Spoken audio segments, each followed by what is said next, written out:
Access granted. 2 words, green text on a black screen. You're inside. Somewhere in Zurich, on a server that doesn't officially exist. You just walked through a door that was never meant to be opened.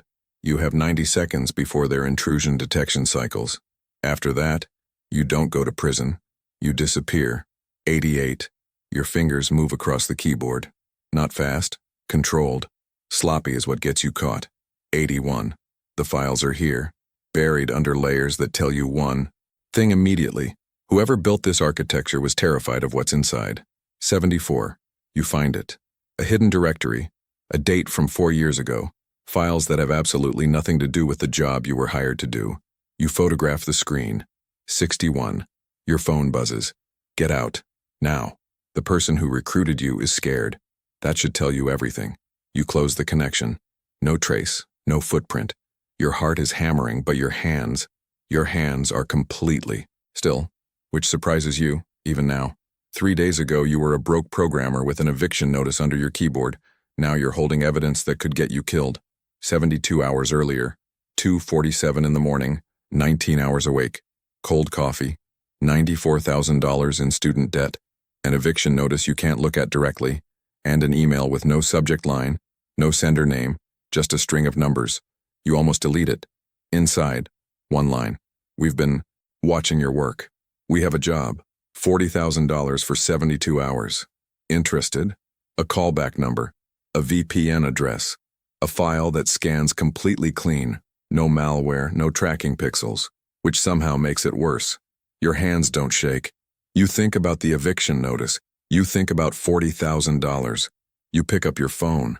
The woman who answers calls herself Vera. Low voice. Unhurried. The kind of person who has never been nervous in her life. She already knows your name, your GitHub handle, 3 old usernames, the professor who failed you junior year, and the defense contractor job you walked away from 2 years ago. On principle. We respected that, she says. We like people with principles. Principles are predictable. The job. A financial firm in Geneva has transaction records that belong to her clients. She needs them recovered. Not stolen, recovered. It sounds almost reasonable. We'll send a package, Vera says. If you're in, power on the red. Drive. If not, throw it in the river. We'll never contact you again. She hangs up before you can ask anything. The package arrives the next morning. Inside, a matte black drive, a burner phone with 1 contact, V, a credit card with a $5,000 limit, and a handwritten note. The target is Archon Capital. The window opens in 60 hours. We don't negotiate timelines. Archon Capital, Swiss financial firm, founded 1987, clean public record, the kind of company that lives in the spaces where regulations go soft and money goes very large. Then you find something Vera never mentioned. 6 months ago, a whistleblower, a junior analyst named Marcus Webb, 28 years old, tried to expose Archon for laundering money for a human trafficking network in Eastern Europe. 3 weeks after he filed his report, Marcus Webb drowned in a lake outside Prague, ruled an accident. You stare at the wall for a long time. Then, you power on the red drive. Right now, before we go any further, you're already in deeper than you realize. Drop a comment. Would you have powered on that drive? Yes or no? Because the answer says a lot about who you are. The drive loads a custom operating environment. Sandboxed, air-gapped, more sophisticated than anything you've ever built. Whoever designed this is exceptional. Inside, full architectural maps of Archon's network, employee access logs, and a dossier on their head of IT security, Peter Haas, 53, former Dutch military intelligence, the kind of man who changes his passwords on a calendar, and a handler file, 1 username, Ghost. Who are you? You type. 11 seconds. Someone who's done this 16 times. Pay attention and you'll do fine. Screw around and I can't help you. Ready? Ready. Ghost walks you through it. Archon's firewall is military grade, but their internal network has a seam. A legacy authentication system from a 2009 acquisition that was never properly integrated. Ghost calls it the scar. You find it in 40 minutes. 3 more hours to widen it without triggering Haas. You're in, and immediately you see something nobody told you about. The transaction records are there, but 2 directories away, a secondary archive. Different encryption, more sophisticated, more buried. There's a second archive. You message Ghost. Did you know? Long pause. Don't touch it. Primary files only. Clock is running. You pull the primary files. But before you exit, you photograph every folder name, every timestamp of the secondary archive. You tell yourself it's because you're careful, but the truth is, you need to know what they're hiding inside what's already hidden. The handoff goes exactly as Vera described. 6 hours later, $40,000 in a crypto wallet. Clean. Real. You should feel relieved. Instead, you spend the night running those secondary archive file names against public records. 2 of them match account identifiers from a 2019 Interpol investigation. The same trafficking network Marcus Webb died trying to expose. Vera's clients didn't want records back from Archon Capital. Vera's clients are Archon Capital. You just stole evidence of a crime for the people who committed it. 4 in the morning. You walk because you can't sit still. Here's what you have. $40,000. A burner phone. Photographs that could mean everything. No leverage. No proof anyone would believe. And somewhere, someone in a very secure building knows your real name. Here's what you know about yourself. You walked away from a defense contractor because you didn't like what the work was for. 4 years underpaid, overqualified, too stubborn to compromise. And you just compromised. The question isn't whether you made a mistake. The question is what you do with it now. You go back to your apartment. You open your laptop. You do something Ghost would call catastrophically stupid. You start digging into Marcus Webb, not the articles, the actual files. The Czech coroner's report takes 40 minutes to find. Official cause, drowning. But the first responding officer's notes, buried in a city database never meant to be public, mention bruising inconsistent with water.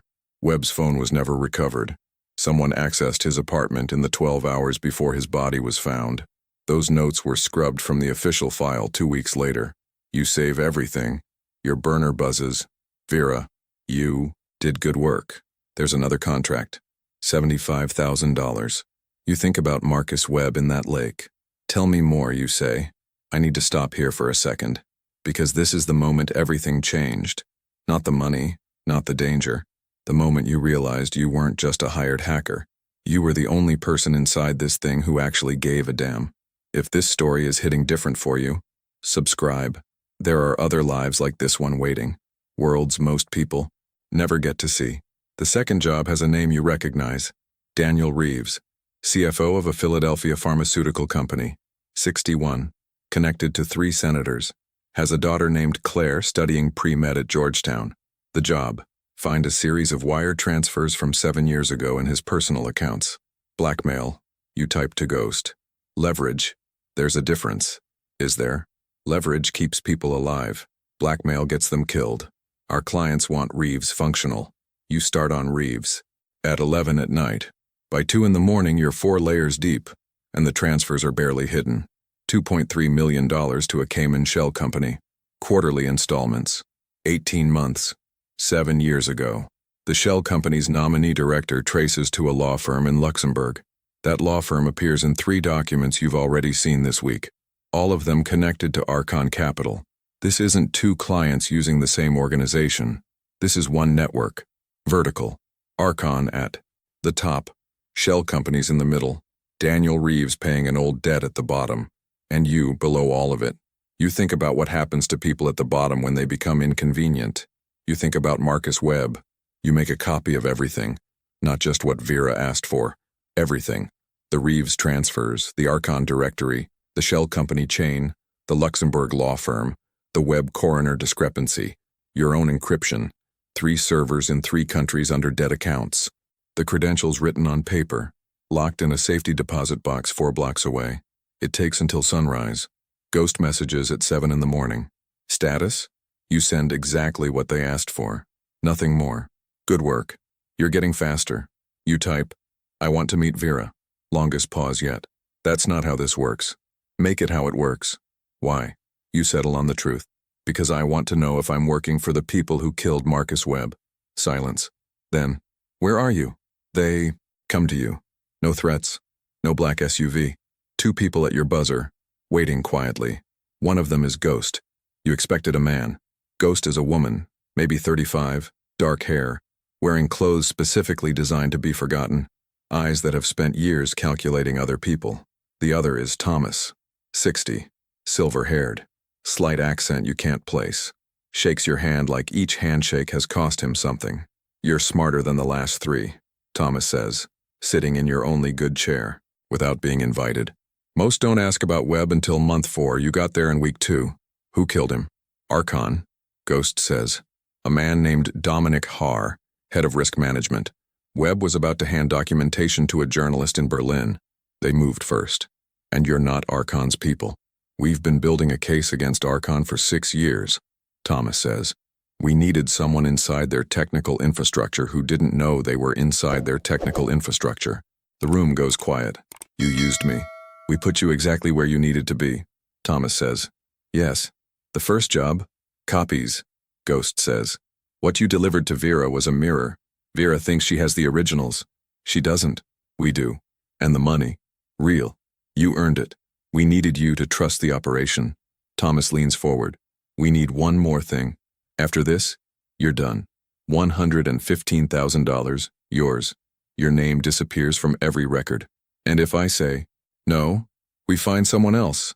And Dominic Haar keeps doing what Dominic Haar does. You think about Marcus Webb. You think about Claire Reeves at Georgetown who doesn't know her father is trapped. You think about the bruising inconsistent with water. What's the one more thing? Dominic Haar. Not his life. Thomas is emphatic about that. His communication architecture. Haar's system is completely air-gapped. No internet, no wireless. Physical servers in Zurich. The only access point is a modified tablet he carries everywhere, which connects through a proprietary encrypted channel when he's physically at the building. Ghost needs you to compromise that tablet. He's coming to New York in 9 days, Ghost says. Meridian Hotel, Midtown, 5th floor, 2 security people. The tablet never leaves his sight. How do I get to it? Ghost puts a file on your table.